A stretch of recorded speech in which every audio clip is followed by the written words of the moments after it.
Hello. അപ്പോൾ ഓണമൊക്കെ കഴിഞ്ഞ് ഇങ്ങനെ എല്ലാവരും ഇന്നലത്തെ കറിയൊക്കെ എല്ലാവരുടെ വീട്ടിലും ബാക്കി ഉണ്ടാവും. ഇന്ന് അതൊക്കെ കൂടി തിളപ്പിച്ച ഒരു കറിയായിരിക്കും, ശരിയല്ലേ? പിന്നെ ചില വീടുകളിൽ വിരുന്നുകാർ ഇന്ന് വരുന്നവരുണ്ടെങ്കിൽ അവർക്ക് വേണ്ടി ചിലപ്പോൾ സ്പെഷ്യലായിട്ടൊക്കെ എന്തെങ്കിലുമൊക്കെ വെക്കുന്നുള്ളൂ. മിക്ക വീടുകളിലും ഇന്നലത്തെ കറി ആയിരിക്കും. എൻ്റെ വീട്ടിൽ ഇത് തന്നെയാണ് അവസ്ഥ. ഇന്നലെ പിന്നെ ഞാൻ പറഞ്ഞല്ലോ, ഒരു കറിയെ വെക്കണുള്ളൂ, സാമ്പാർ മാത്രമേ ഉള്ളൂ. ആ സാമ്പാറും കുറച്ച് ബാക്കിയിരിപ്പുണ്ട്. പിന്നെ കുറച്ച് കറി വെച്ചു കേട്ടോ. കോവയ്ക്ക ഉണ്ടായിരുന്നു, കോവയ്ക്കയും പരിപ്പും കൂടി ഇട്ട് തക്കാളിയൊക്കെ ഇട്ട് തേങ്ങ അരച്ച് വെച്ച് ഒരു കറി ഉണ്ടാക്കി. അപ്പോൾ ഇന്ന് അതേ ഉള്ളൂ, പിന്നെ ഇന്നത്തെ സാമ്പാർ കേട്ടോ. അപ്പോൾ എൻ്റെ ഇന്നത്തെ വീഡിയോയിലേക്ക് എല്ലാവർക്കും സ്വാഗതം. അപ്പോൾ ഇന്ന് നമുക്ക് മഹത്വത്തെക്കുറിച്ച് പറഞ്ഞാലോ. മഹത്വം എന്ന് പറഞ്ഞാൽ എന്താ? നമ്മളിലെ ബഹുമാനം, നമ്മളോടുള്ള ബഹുമാനം, അത് നമുക്ക് അനുഭവിച്ചേ അറിയാൻ പറ്റുള്ളൂ കേട്ടോ. നമുക്ക് പറഞ്ഞു കൊടുക്കാൻ പറ്റില്ല, പക്ഷെ പറഞ്ഞു കൊടുക്കാം. എങ്ങനെ മഹത്വം ഉണ്ടാക്കണം എന്ന് വേണമെങ്കിൽ പറഞ്ഞു കൊടുക്കാം. ഇതൊക്കെ അവനവൻ വരുത്തി നമ്മൾ സ്വയം നമ്മളിലേക്ക് ഒരു മഹത്വം ഉണ്ടാക്കി കൊണ്ടുവരണം, അതേ പറ്റുള്ളൂ. അപ്പോൾ അതെങ്ങനെയാണെന്നല്ലേ ആദ്യം ഞാൻ പറയാം. നമ്മളിപ്പോൾ ഒരു എക്സാമ്പിൾ, ഇപ്പോൾ ഓണ സമയമാണ്, എല്ലാവരും വിരുന്നുകാർ അവിടെ ഇവിടെ വീട്ടുകാർ ബന്ധുക്കാർ അങ്ങനെയൊക്കെ വരുമോ പോവുകയൊക്കെ ചെയ്യും. ഇപ്പോൾ ഒരു വിശേഷം ഉണ്ടായി, നമ്മൾ ചെല്ലുകയാണ് ഒരു വീട്ടിലേക്ക്. അവരൊരു 10 മണിക്ക് ഒരു എന്തെങ്കിലും ഒരു ചോറൂണോ അല്ലെങ്കിൽ ഒരു എന്താ പറയുക പിറന്നാളോ അങ്ങനെ എന്തെങ്കിലുമൊക്കെ ചെറിയ വിശേഷങ്ങൾ ഉണ്ടാവും. അപ്പോൾ കുടുംബക്കാർ മാത്രമായിട്ട് അല്ലെങ്കിൽ കുറച്ച് അടുത്തറിയണ ബന്ധുക്കൾ, അങ്ങനെ അയൽപക്കം അങ്ങനെയൊക്കെ ഉണ്ടാവും. ഒരു ചെറിയൊരു സദ്യയൊക്കെ ഉണ്ടാവും.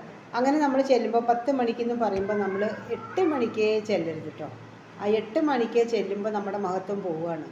8 മണിക്ക് പോകാമെന്ന് പറഞ്ഞാൽ 8 മണിക്ക് അവിടെ പോയി കഴിഞ്ഞാൽ വീട്ടുകാർക്കും നമ്മളൊരു ബുദ്ധിമുട്ടായിരിക്കും. കാരണം അവർക്ക് അവിടെ പല കാര്യങ്ങൾ സംസാരിക്കാനുണ്ടാവും, പല കാര്യങ്ങൾ ചെയ്യാനുണ്ടാവും. നമ്മൾ ചില സമയത്ത് നമ്മളെ വിളിക്കുന്നത് അവരെന്തുകൊണ്ടാണ് നമ്മളോടുള്ള ഒരു ഇഷ്ടം, അല്ലെങ്കിൽ നമ്മൾ ചിലപ്പോൾ അടുത്ത ബന്ധുക്കളായിരിക്കാം, അല്ലെങ്കിൽ നമ്മൾ അയൽപക്കത്തുള്ളവരായിരിക്കാം, ആ ഒരു സ്നേഹബന്ധത്തിലായിരിക്കും വിളിക്കണത് എന്ന് കരുതി 8 മണിക്ക് അവിടെ പോയിരുന്ന് അവരുടെ കുടുംബത്തിലെ അവരായിട്ടൊക്കെ ഒരുപാട് അങ്ങനെ അടുക്കണത് അത് ഒട്ടും ശരിയാന്ന് തോന്നണില്ല കേട്ടോ. കാരണം 8 മണിക്ക് എന്ന് പറയുമ്പോൾ ഞാനൊരു വെറുതെ ഒരു സമയം പറയണമെന്നേ ഉള്ളൂ കേട്ടോ. ചിലപ്പോൾ 12 മണിക്കാണെങ്കിൽ ചിലവർ 10 മണിക്കേ പോയിരുന്നാൽ വെറുതെ ഇരിക്കുകയാണോ? അല്ല. അപ്പോൾ അടുക്കളയിൽ കയറി അവരോട് വർത്തമാനം പറയും. അവിടെ ആരെങ്കിലും വയസ്സായവരോ അല്ലെങ്കിൽ അവർ ആരെങ്കിലുമൊക്കെ ഉണ്ടാകും, അവരോട് കിള്ളി ഓരോന്ന് ചോദിക്കുക. മക്കളെ പറ്റി ചോദിക്കുക, മക്കളുടെ ശമ്പളത്തെ പറ്റി ചോദിക്കുക, അല്ലെങ്കിൽ മകളാണെങ്കിൽ മകളുടെ അമ്മായിയമ്മ എങ്ങനെയുണ്ട്, മരുമോൻ എങ്ങനെയുണ്ട്, അവർക്ക് എന്ത് ചെയ്തു, എങ്ങനെ ചെയ്തു, വീട് വെച്ചോ, ലോണുണ്ടോ, ഇങ്ങനെ ഓരോരോ കാര്യങ്ങൾ ചിലവർ ചോദിക്കുന്ന സ്വഭാവമുണ്ട്. അവിടെ നമ്മുടെ മഹത്വം പോകും കേട്ടോ. അങ്ങനെ ഒരിക്കലും നമ്മൾ ഒരു കാര്യങ്ങൾക്ക് അല്ലെങ്കിൽ ഒരു ഫംഗ്ഷന് ചെല്ലുമ്പോൾ ഒരിക്കലും ആ കുടുംബത്തിലുള്ളവരുടെ എന്താ പറയുക, കുടുംബത്തിലെ രഹസ്യം മൊത്തം ചോർത്തിയെടുക്കുക എന്നുള്ളത് ഒട്ടും നല്ലൊരു ഏർപ്പാടല്ല. കാരണം ഞാൻ പറയണത് എന്താണെന്ന് വെച്ചാൽ, ഇപ്പം നമ്മുടെ അതേ തിരിച്ചൊന്ന് ആലോചിച്ച് നോക്കൂ. നമ്മുടെ വീട്ടിൽ ഇതുപോലെ വരികയാണ്, അപ്പം നമ്മളോട് ഇതുപോലെ ചോദിക്കുമ്പോൾ നമ്മൾക്ക് എത്ര മനസ്സിൽ എത്ര ഇതുണ്ടാവും അവരോടുള്ള ഒരു ഇഷ്ടം, അല്ലെങ്കിൽ നമുക്ക് തോന്നില്ലേ, അവരെന്താ ഇങ്ങനെയൊക്കെ ചോദിക്കണത് എന്തിനാന്ന് തോന്നില്ലേ? അതുപോലെ നമ്മൾ തിരിച്ച് ചോദിക്കുമ്പോൾ നമ്മളൊന്ന് ഓർത്താൽ മതിയാവും. അപ്പം നമുക്കത് ഈക്വലാവും. പിന്നെ ചിലവരുണ്ട് ഈ കല്യാണത്തിൻ്റെ അല്ലെങ്കിൽ എന്തെങ്കിലും നല്ലൊരു പരിപാടിയുള്ളപ്പോൾ തലേ ദിവസം ചെല്ലുക. കല്യാണ നിശ്ചയത്തിന് തലേ ദിവസം ചെന്ന് ഒന്ന് അവരോടൊന്ന് അന്വേഷിച്ച് അങ്ങനെയൊക്കെ വരാം. പിന്നെ എത്ര സ്വർണം വാങ്ങിച്ചു, എന്ത് പട്ടുസാരി വാങ്ങിച്ചു, അത് കാണാൻ വേണ്ടിയുള്ള ഒരു ആഗ്രഹം അവരവിടെ പ്രകടിപ്പിക്കും. അത് നല്ലതാണ്, ഇല്ലയെന്ന് ഞാൻ പറയില്ല. കാരണം എല്ലാവർക്കും ആഗ്രഹം ഉണ്ടാവും, എന്ത് കൊടുത്തു, എങ്ങനെ ചെയ്യണു, അല്ലെങ്കിൽ എന്ത് വാങ്ങിച്ചു കൊടുത്തു, എന്ത് സാരി, എന്ത് കളറ്, നമുക്ക് ആഗ്രഹം ഉണ്ടാവും, ഇല്ല എന്നല്ല. പക്ഷെ അത് ആ വീട്ടിലുള്ളവരായിട്ട് നമ്മളെ എടുത്ത് കാണിക്കുകയാണെങ്കിൽ നമുക്ക് നന്നായിട്ട് നോക്കാം എങ്ങനെ. അപ്പം നമുക്ക് വേണമെങ്കിൽ ചോദിക്കാം, ഇത് എന്ത് മോഡലാണ്, ഇതിന് എത്ര രൂപ കൊടുത്തു ചോദിക്കാം. അല്ലാതെ അവരിതൊന്നും കാണിക്കാതെ രഹസ്യമായിട്ട് ഇരിക്കുകയാണ്. നമ്മൾ ചെല്ലണു, ആ വീട്ടിലെന്തെങ്കിലും സംസാരിക്കണു, ചിലപ്പോൾ കാപ്പിയോ ചായയോ അല്ലെങ്കിൽ എന്തെങ്കിലുമൊക്കെ കുടിക്കും, പോരും. അല്ലാതെ അവർ വിളിച്ച് നമ്മളെ ഇരുത്തി ഇതൊക്കെ കാണിക്കുകയാണെങ്കിൽ വളരെ സന്തോഷത്തോടെ നമ്മൾ നോക്കണം കേട്ടോ. അത് ഞാൻ വേണ്ടാന്ന് പറയില്ല. പക്ഷെ അവരിതൊന്നും കാണിക്കാതെ നമ്മളായിട്ട് ചെന്ന് എന്താ സ്വർണ്ണം എടുത്തേ, എങ്ങനത്തെ സാരി എടുത്തതെന്നൊക്കെ ഇങ്ങനെ ചോദിക്കണത് എനിക്കെന്തോ ഒരു ഇഷ്ടക്കേടുണ്ട് അതങ്ങനെ ചോദിക്കണേ. കാരണം ഇത് ഇപ്പം ഇന്ന് ലോകത്ത് നടക്കുന്ന സംഭവങ്ങളാണ്. കുറച്ചൊക്കെ ഒത്തിരി പേർക്ക് ഇപ്പം മാറ്റം വന്നിട്ടുണ്ട് കേട്ടോ. കുറേ പേര് പഴയ കുറേ ആൾക്കാരാണ് ഇങ്ങനത്തെ ഉള്ള ഒരു സ്വഭാവമൊക്കെ ആയിട്ട് പോകുന്നത്. അപ്പം ഞാനും പഴയ ഒരാൾ തന്നെയാണ്, ഇല്ലയെന്ന് ഞാൻ പറയണില്ല കേട്ടോ. പക്ഷെ നമ്മൾ ഈ നാട് ഓടുമ്പോൾ നടുവേ ഓടണം എന്ന് പറയില്ലേ, അതുപോലെയൊക്കെ ഒന്ന് ചിന്തിച്ചാൽ മതിയാവും. അപ്പം നമുക്കും കുറച്ചൊക്കെ വിവരമൊക്കെ വെച്ച് തുടങ്ങി എന്നർത്ഥം. അപ്പോൾ ഞാൻ പറയണത് എന്താണെന്ന് വെച്ചാൽ, നമ്മൾ മറ്റുള്ളവരുടെ വീട്ടിൽ പോയിട്ട് നമ്മളെ നാളെയും നമ്മൾ അവിടെ ഒരു ഫംഗ്ഷന് നമ്മളെ വിളിക്കണം എന്ന് നമ്മൾ ചിന്തിക്കണം.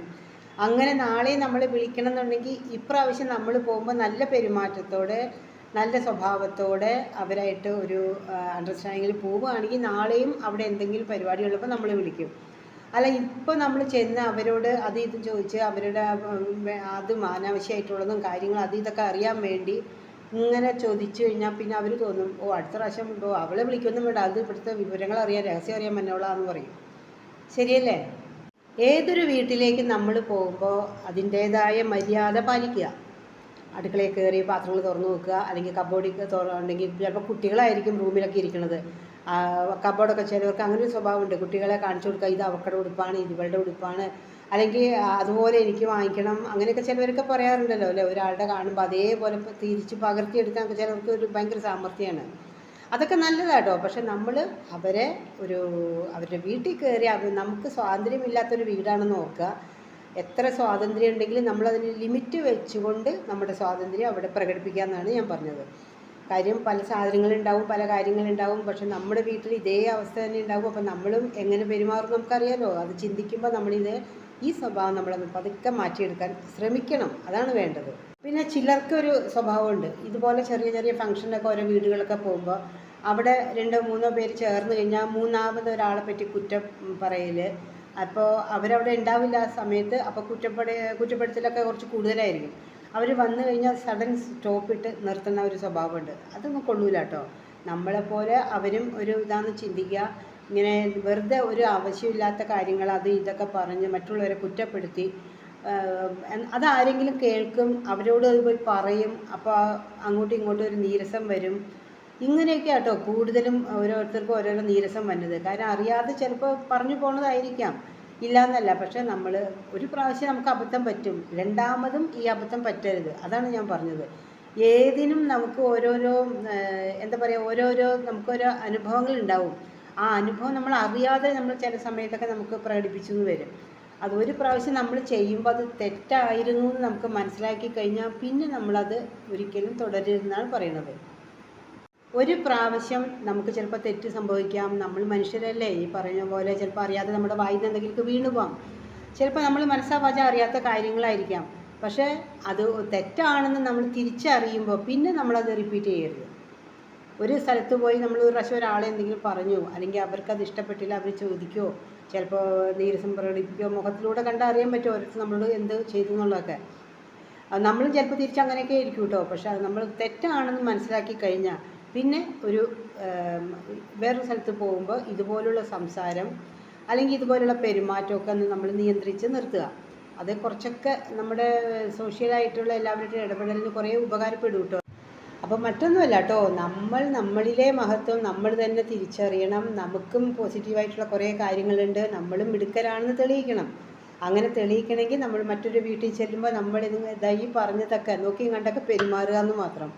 കാരണം നമ്മൾ ചെയ്യുന്നതാണല്ലോ തിരിച്ച് നമുക്കത് കിട്ടുന്നത്. നമ്മൾ നല്ല പ്രവൃത്തിയിലും അല്ലെങ്കിൽ നല്ല മഹത്വവും നമ്മൾ നല്ല രീതിയിൽ പെരുമാറുമ്പോൾ അല്ലെങ്കിൽ നല്ല പെരുമാറ്റത്തോടെ അവരുമായിട്ട് ഇടപഴകുമ്പോൾ തിരിച്ച് നമ്മളോട് അവരത് പെരുമാറണമെങ്കിൽ നമ്മളുടെ ഭാഗത്ത് നിന്ന് തന്നെ നമ്മൾ ആദ്യം തുടങ്ങുക. പിന്നെ ചിലവർ നമ്മൾ എത്ര നന്നായിട്ട് പെരുമാറിയാലും വീണ്ടും നമ്മളോട് ചില ഇടപെടലുകൾക്ക് വ്യത്യാസം ഉണ്ടായിരിക്കാം. അതൊക്കെ വിട്ട് കളയുക, അത്രയേ ഉള്ളൂ. അപ്പോൾ ഇന്ന് ഇത്രയേ ഉള്ളൂ കേട്ടോ. നാളെ നമുക്ക് മറ്റൊരു വീഡിയോയിലൂടെ കാണാം. അതുവരെ എല്ലാവർക്കും